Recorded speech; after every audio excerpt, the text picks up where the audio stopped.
আজকে আমরা আলোচনা করব পদার্থবিজ্ঞান নিয়ে, অর্থাৎ পদার্থবিজ্ঞান আসলে কি বা পদার্থবিজ্ঞান কাকে বলে।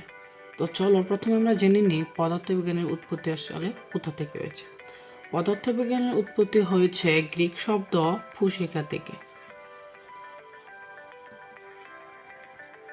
এই ফুসিকা এটা হচ্ছে একটা গ্রিক শব্দ।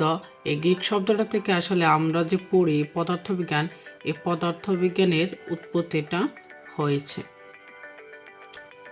এবং এই যে পদার্থবিজ্ঞান আছে, এই পদার্থবিজ্ঞানের জনক হচ্ছে স্যার আইজ্যাক নিউটন।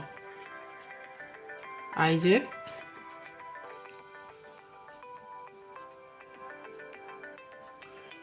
নিউটন পদার্থবিজ্ঞানের জনক হচ্ছে আইজ্যাক নিউটন। এবং এই ফুসিকা শব্দ, গ্রিক যে শব্দ ফুসিকা আছে, এটা থেকে আসলে আমাদের এই পদার্থবিজ্ঞানের উৎপত্তিটা হয়েছে। তো চলো এই পর্যায়ে আমরা জেনে নিই পদার্থবিজ্ঞান কাকে বলে।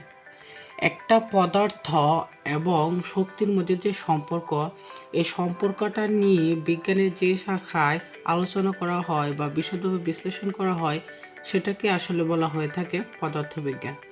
আমরা একটা এক্সাম্পলের সাহায্যে এটা বোঝার চেষ্টা করি। মনে করি আমরা এখানে একটা মোটর আছে, পানি তোলার মোটর, অপরদিকে এখানে আরেকটা মোটর আছে।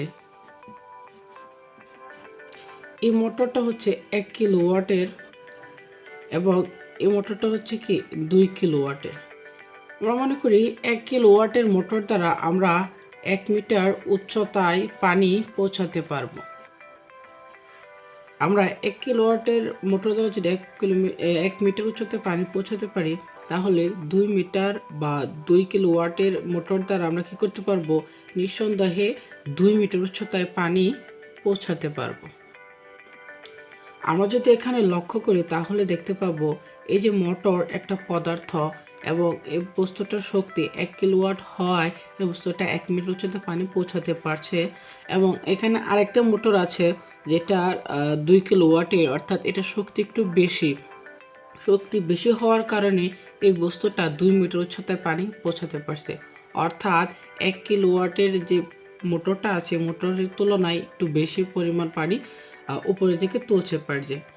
আমরা এখানে যদি লক্ষ্য করি দেখতে পাবো যে এই যে মোটর একটা পদার্থ, এই পদার্থটার শক্তি কম হওয়ার কারণে এটা কম উচ্চতায় পানি পৌঁছাতে পারছে।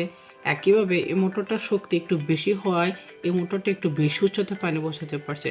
অর্থাৎ এখানে পদার্থটার সাথে শক্তির একটা সম্পর্ক রয়েছে। এই যে একটা সম্পর্ক, এই সম্পর্ক নিয়ে আসলে আমাদের এই পদার্থবিজ্ঞানে আলোচনা করা হয়ে থাকে।